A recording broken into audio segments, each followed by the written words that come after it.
Bismillahirrahmanirrahim. Assalamualaikum warahmatullahi wabarakatuh. Apa kabar teman-teman semuanya? Semoga senantiasa dalam keadaan sehat walafiat.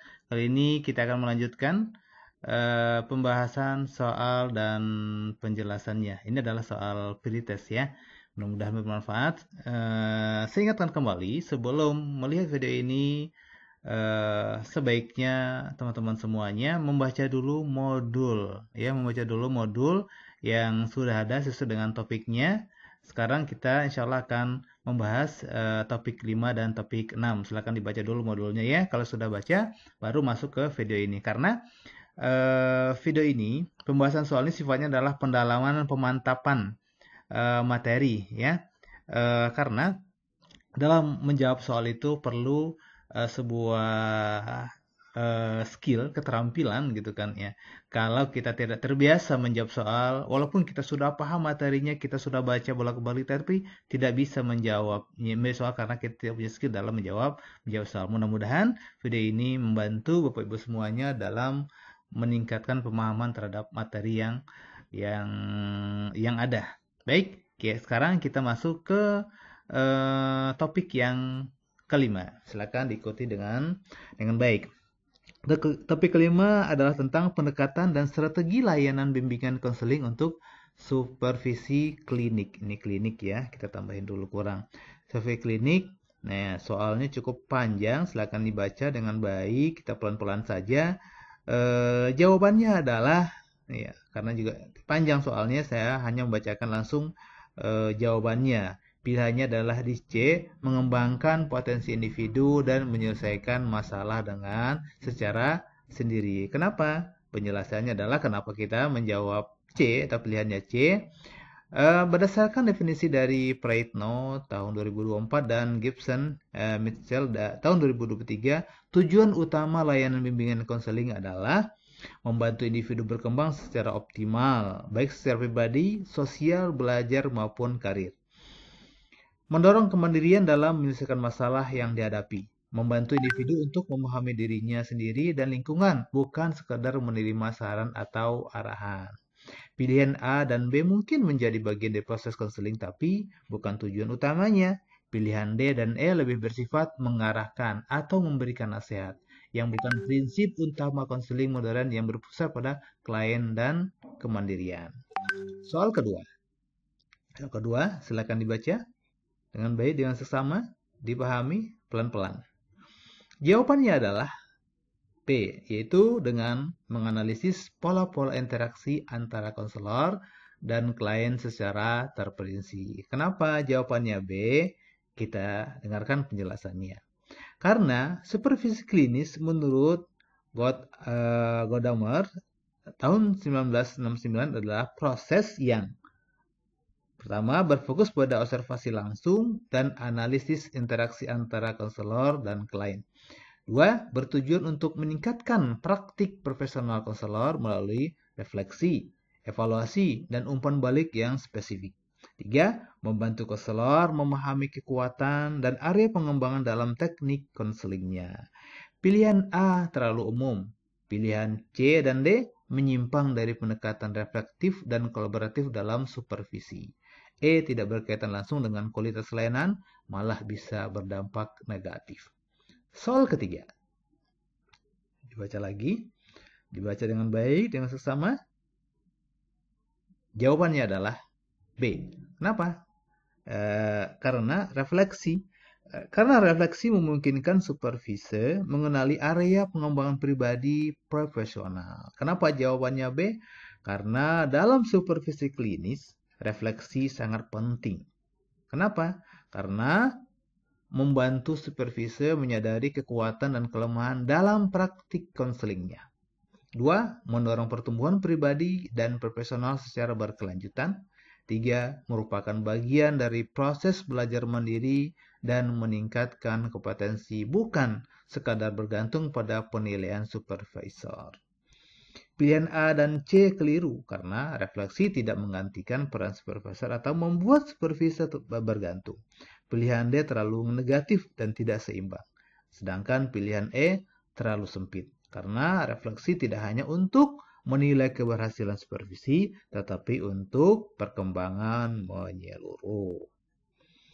Soal nomor 4, dibaca lagi dengan pelan, perlahan, dan dipahami dengan sebaik-baiknya, yaitu tentang strategi sandwich feedback. Digunakan dalam supervisi klinis untuk memberikan umpan balik yang konstruktif. Strategi ini diawali dengan menyampaikan aspek positif, diikuti oleh area perbaikan, dan ditutup dengan dorongan atau apresiasi tambahan apa manfaat utama penggunaan strategi sandwich feedback dalam supervisi klinis. Jawabannya adalah meningkatkan motivasi supervisor dengan memberikan umpan balik dalam suasana mendukung. Kenapa jawabannya C? Penjelasannya adalah karena strategi sandwich feedback bertujuan untuk menyampaikan umpan balik yang konstruktif dengan cara yang tidak menjatuhkan sehingga supervisor lebih terbuka menerima masukan. 2. Meningkatkan motivasi dan rasa percaya diri supervisor karena mereka tidak hanya menerima kritik, tapi juga apresiasi atas hal-hal yang telah dilakukan dengan baik. 3. Menciptakan suasana dialog yang positif dan suportif antara supervisor dan supervisor. Pilihan A dan D justru bertentangan dengan tujuan pendekatan ini. B dan E menyalahartikan prinsip dasarnya, karena umpan balik negatif tetap disampaikan tapi dengan cara bijaksana dan seimbang. Soal nomor 5.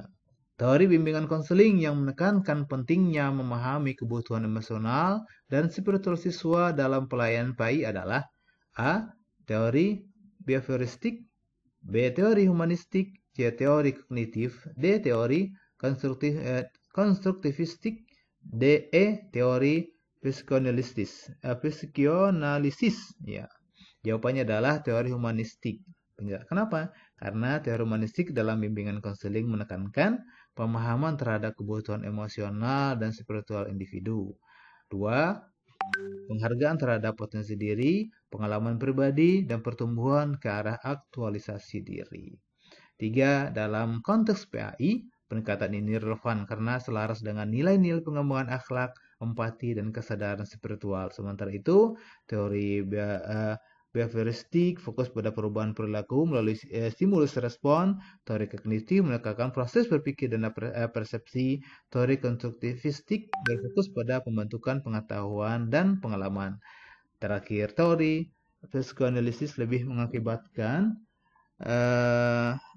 pada alam bawah sadar dan konflik masa lalu. Nah, sekarang kita masuk ke topik yang ke-6, yaitu pendekatan pendidikan layanan anak berkebutuhan khusus atau pendidikan inklusi. Nah, soalnya cukup panjang ya. Silakan dibaca baik-baik, dipahami. Jawabannya adalah memberikan kesempatan yang sama bagi semua siswa untuk belajar bersama tanpa memandang perbedaan mereka. Kenapa jawabannya C? Karena tujuan utama pendidikan inklusi adalah untuk memberikan kesempatan yang sama bagi semua siswa, termasuk siswa dengan berkebutuhan khusus, untuk belajar dalam lingkungan yang sama, mengakomodasi perbedaan mereka. Jadi pembelajaran inklusi itu tidak membeda-bedakan, memberikan kesempatan yang sama, baik itu siswa yang normal maupun yang inklusi. Menerapkan kesetaraan dan penghargaan terhadap keberagaman yang mencakup adaptasi kurikulum, metode pembelajaran, dan evaluasi agar semua siswa dapat berpartisipasi secara penuh. Soal nomor 2, dibaca kembali perlahan, pelan-pelan, dengan baik ya. Jawabannya adalah B. Kolaborasi antara guru, orang tua, dan profesional lain untuk mendukung perkembangan siswa secara holistik. Kenapa jawabannya B?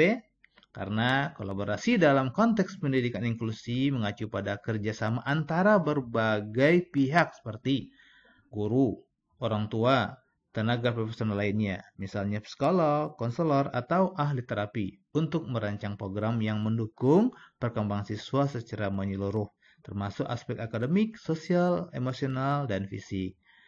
Dan tujuannya adalah untuk memastikan bahwa setiap siswa, termasuk anak berkebutuhan khusus, mendapatkan dukungan yang sesuai dengan kebutuhan mereka dalam lingkungan yang inklusif. Soal nomor 3. Dalam pendidikan inklusi, salah satu karakteristik penting dalam penerapan kurikulum yang fleksibel. Kurikulum ini dirancang agar dapat disesuaikan dengan kebutuhan dan kemampuan masing-masing siswa.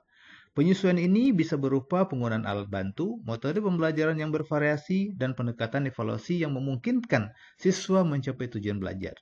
Bagaimana fleksibilitas kurikulum berperan dalam pendidikan inklusi? Jawabannya adalah menyesuaikan pembelajaran agar dapat diakses oleh semua siswa sesuai dengan kebutuhan individu mereka. Kenapa jawabannya B? Karena fleksibilitas kurikulum dalam pendidikan inklusi sangat penting. Kenapa? Karena kurikulum yang fleksibel memungkinkan penyesuaian berdasarkan kebutuhan dan kemampuan individu siswa, termasuk siswa dengan kebutuhan khusus. 2. Penyesuaian ini bisa mencakup alat bantu pembelajaran, metode pengajaran yang bervariasi, dan pendekatan evaluasi yang sesuai agar semua siswa dapat mengakses pembelajaran dan mencapai tujuan yang sama.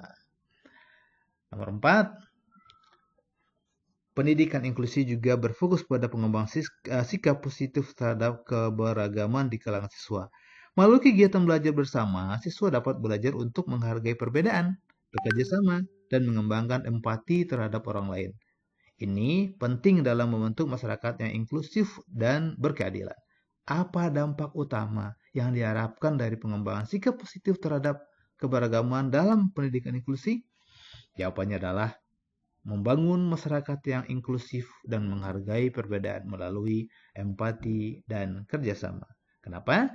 Karena pendidikan inklusi bertujuan untuk mengembangkan sikap positif terhadap keberagaman dan mencakup empati dan kerjasama antar siswa dari latar belakang yang berbeda. Dengan bekerja bersama dalam lingkungan yang inklusif, siswa dapat belajar untuk menghargai perbedaan yang sangat penting dalam membangun masyarakat yang lebih adil dan lebih mendukung. Yang kelima dan terakhir adalah dalam menerapkan pendidikan inklusi dalam pembelajaran pendidikan agama, seorang guru harus menyesuaikan metode pengajarannya agar dapat mengakomodasi semua siswa. Manakah strategi berikut yang paling sesuai dengan pendekatan pembelajaran diferensiasi dalam kelas inklusi? Jawabannya adalah C, itu menyediakan berbagai pilihan tugas seperti membuat poster, menulis esai, atau bermain peran agar siswa dapat memilih berdasarkan gaya belajar mereka. Kenapa? Karena dalam pendekatan pembelajaran diferensiasi yang digunakan dalam kelas inklusi sangat penting untuk memberikan pilihan tugas yang memungkinkan siswa memilih metode yang sesuai dengan gaya belajar mereka. Dan ini membantu mengakomodasi perbedaan kemampuan, minat, dan gaya belajar di antara siswa. Memberikan variasi dalam tugas dapat mendorong siswa untuk terlibat lebih aktif dan memaksimalkan potensi mereka. Nah, ini pembahasan soal topik 5 dan topik 6. Semoga bermanfaat. Terima kasih.